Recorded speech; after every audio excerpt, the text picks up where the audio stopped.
in your debriefs are getting the no response answers.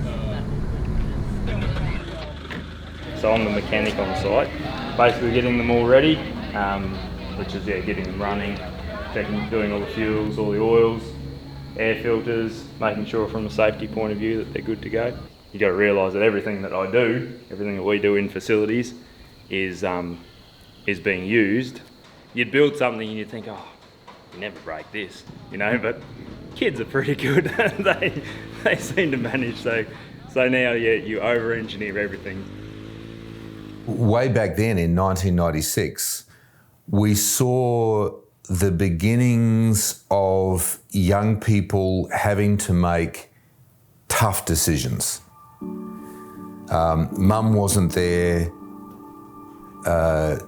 If they made the wrong decision, then they failed in front of their friends. Well, what does that feel like? Let's go back and try it again.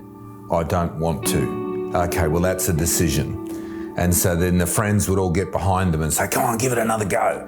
So the transformation very much comes back down to your choices are the most powerful thing you have. The distillation of the Anzac story brought the narrative that knitted all the activities together. Why are we doing this? Before the Anzac story came along, we were trying to get across the low ropes. When the Anzac story came along, we're trying to learn to be agile and be a team just like an Anzac. And then we were in the tunnels, and that was like trying to be an Anzac. So you came away from the camp all of a sudden with a common narrative. It wasn't about the mud or these sorts of things. There's something about the Anzac story that all of us, it stirs something deeply in us. Yeah, was it still challenging for you, even with the light? Yeah, it was too small and claustrophobic and I didn't like it. Sweet, but you had a go. You're confronting them with you can't climb down a tunnel liking the idea of courage. You have to actually believe it to get into the tunnel and start doing something that you're terrified about doing. Barry Rogers, our founding director, often commented that there are two stories that have shaped our nation perhaps more than any other: the Anzac story and the Easter story. The real success of the Anzac theme is that we use it as a metaphor for Christian living. The values of courage, mateship, sacrifice and perseverance are central to the Christian faith and were held in the highest regard when demonstrated by the Anzacs. The Anzac theme provided a story that both resonates with us and inspires us to action. It created the opportunity for our facilitators to lead young people through adversity to find meaning. This is easier said than done. Inspiration is one thing, but living it out is another. Adversity is uncomfortable. Challenges are by nature not easy. So how do you invite someone to accept a challenge and then own the consequence of their actions? How does this apply immediately to the individual and to the team? And what difference does it make in their world? Back at home, at sport, at school, or whatever field they might be in.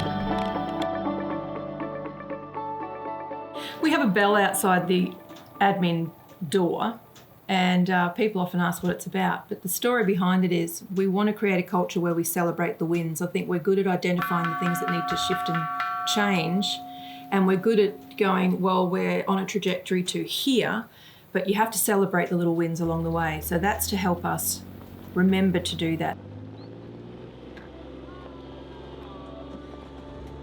Lead facilitators just basically help look after the camp, run the camp, make sure all the time frames are being met, expectations are being met, and a lot of the clientele work, so communicating with the teachers, making sure that we're getting the most out of the camp experience.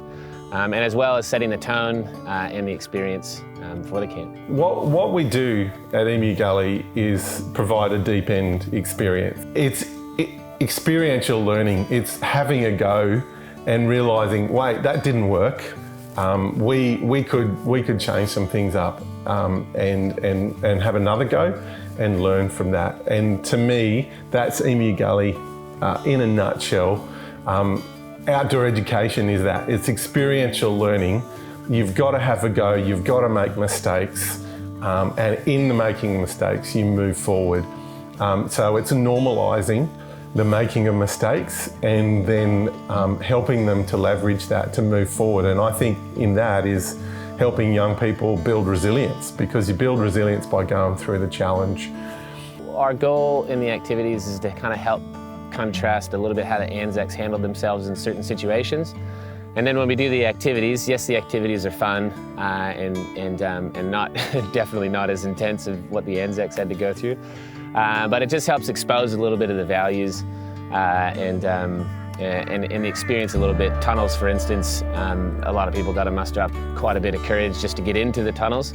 As you can imagine, there probably would have been some soldier maybe having to deal with a similar fear just getting into the tunnel as well. So just kind of having that kind of contrast experience.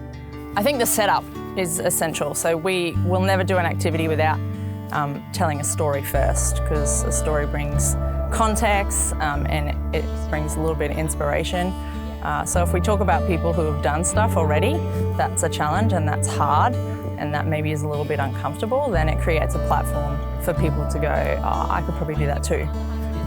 So I think without the stories, then it becomes just an activity. But if you combine them both, it's an experience. Christmas 1914. The war has just begun, but they don't know that. It's 5 months in, and everybody's actually hoping this thing's going to be done real fast. They don't know there's another 4 years in front of them, but it's Christmas. It's Christmas. And for a whole bunch of men, they are in the trench. And it's Europe, it's winter. And if you thought today was cold, it probably had nothing on their experience. But they didn't go in for a little chicken schnitty at night. They were stuck out there. The values that we have with that give purpose and meaning to going through a bunch of concrete pipes. Why would you go through a bunch of concrete pipes? Well, you put the story on top of that. I probably hear myself saying, how's that working for you? As in, you doing life, you've done life this whole time the same way. How's that working for you? Like, is it working? Are you having success? Are you happy with that? Or is there opportunity to maybe change perspective or change your view? So that would be something that comes up often in conversation with young people, for sure.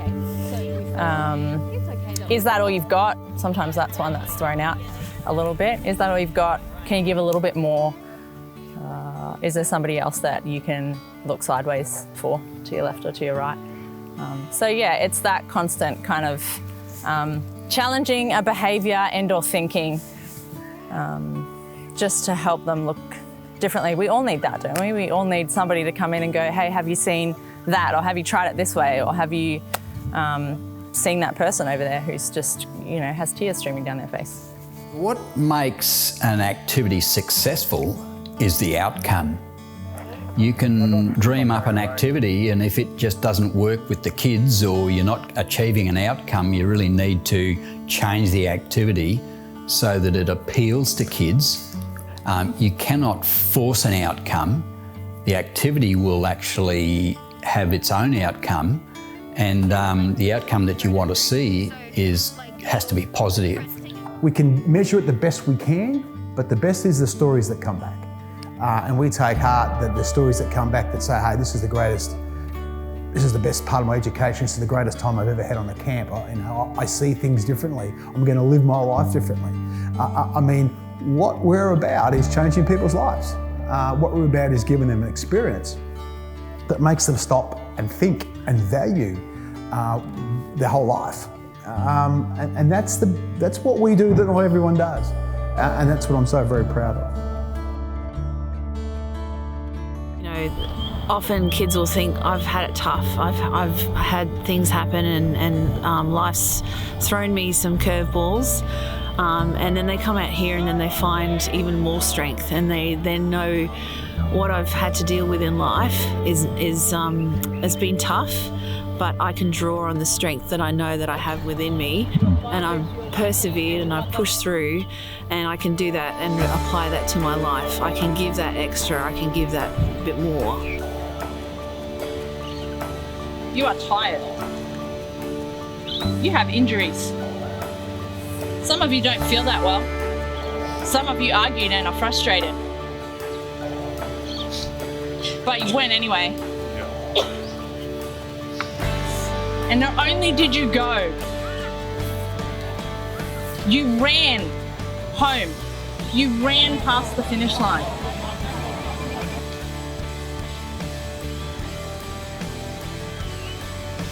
Not only did you go and throw up and be sick and grab each other and pick them up and say, come on, let's keep running. You ran home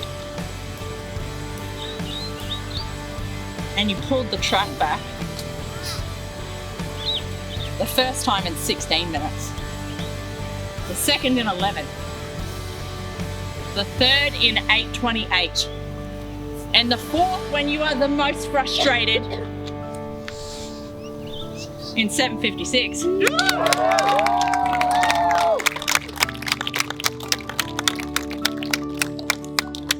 So next time when you think we can't, we don't want to, we're frustrated and uncomfortable,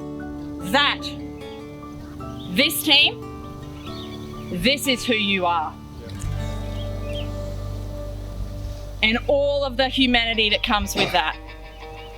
This is who you are.